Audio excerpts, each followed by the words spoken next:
오늘은 2026년 2월 23일 사순 제1주간 월요일입니다. 성부와 성자와 성령의 이름으로 아멘. 마테오가 전한 거룩한 복음입니다. 그때 예수님께서 제자들에게 말씀하셨다. 사람의 아들이 영광에 쌓여 모든 천사와 함께 오면 자기의 영광스러운 옥좌에 앉을 것이다. 그리고 모든 민족들이 사람의 아들 앞으로 모일 터인데 그는 목자가 양과 염소를 가르듯이 그들을 가를 것이다. 그렇게 하여 양들은 자기 오른쪽에 염소들은 왼쪽에 세울 것이다. 그때 임금이 자기 오른쪽에 있는 이들에게 이렇게 말할 것이다. 내 아버지께 복을 받은 이들아, 와서 세상 창조 때부터 너희를 위하여 준비된 나라를 차지하여라. 너희는 내가 굶주렸을 때 먹을 것을 주었고 내가 목말랐을 때 마실 것을 주었으며 내가 나그네였을 때 따뜻이 맞아드렸다. 또 내가 헐벗었을 때 입을 것을 주었고 내가 병들었을 때 돌보아 주었으며 내가 감옥에 있을 때 찾아주었다. 그러면 그 의인들이 이렇게 말할 것이다.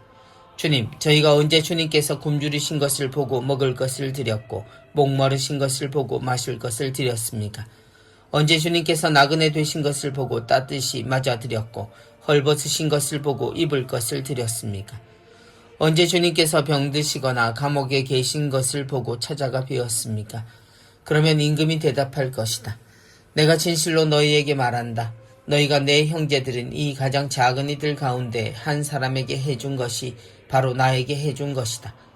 그때 임금은 왼쪽에 있는 자들에게도 이렇게 말할 것이다. 저주받은 자들아, 나에게서 떠나 악마와 그 부하들을 위하여 준비된 영원한 불 속으로 들어가라. 너희는 내가 굶주렸을 때 먹을 것을 주지 않았고 내가 목말랐을 때 마실 것을 주지 않았으며 내가 나그네였을 때 따뜻이 맞아드리지 않았다. 또 내가 헐벗었을 때 입을 것을 주지 않았고 내가 병들었을 때와 감옥에 있을 때 돌봐주지 않았다. 그러면 그들도 이렇게 말할 것이다.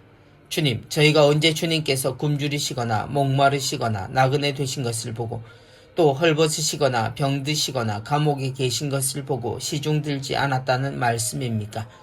그때 임금이 대답할 것이다. 내가 진실로 너희에게 말한다. 너희가 이 가장 작은 이들 가운데 한 사람에게 해주지 않은 것이 바로 나에게 해주지 않은 것이다. 이렇게 하여 그들은 영원한 벌을 받는 곳으로 가고 의인들은 영원한 생명을 누리는 곳으로 갈 것이다. 주님의 말씀입니다. 그리스도님 찬미합니다.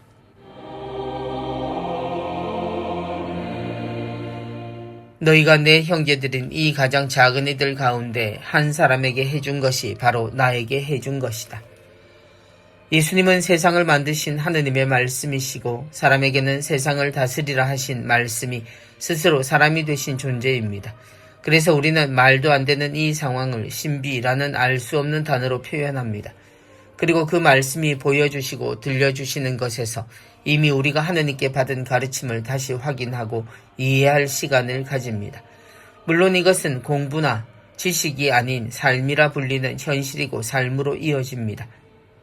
모든 민족들이 사람의 아들 앞으로 모일 터인데 그는 목자가 양과 염소를 가르듯이 그들을 가를 것이다. 우리는 이 과정을 심판이라 말합니다. 구원을 꿈꾸고 기다리지만 이 심판이란 단어를 피할 수 있으리라 생각하지 못합니다.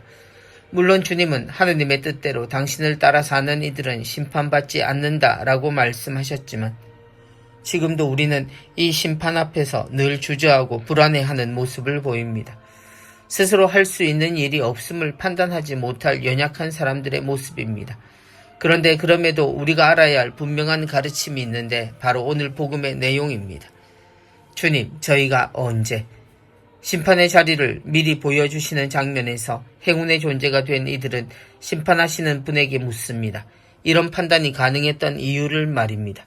쉽게 말해 천국에 가려면 무엇을 해야 하고 무엇이 필요한지를 묻는 승리자들은 영문을 모르는데 주님은 분명한 한 가지 기준을 알려주십니다. 너희가 내 형제들인 이 가장 작은 이들 가운데 한 사람에게 해준 것이 바로 나에게 해준 것이다. 더 이상의 설명이 필요하지 않는 정확하고 분명한 쉬운 기준입니다. 하늘나라를 생각하는 우리는 우리의 죄를 기준으로 늘 하느님을 생각하고 불행한 지옥을 머릿속에 그리며 심판에서 좋은 곳을 꿈꾸지만 정작 심판관의 판단 기준은 사랑이었다는 이야기입니다. 그것도 크고 훌륭한 사람 뒤에 줄을 서고 그 덕분에 안락하게 살며 죄를 피해가는 지혜를 가지는 것이 아니라 가장 작은 이들에게 무엇을 했는가가 심판의 유일한 기준이라는 이야기입니다. 또한 우리가 구원을 꿈꾸고 세상에서도 여전히 하느님 사랑 안에 있는 이유가 가장 작은 이들이 우리라는 말이기도 합니다. 성부와 성자와 성령의 이름으로 아멘.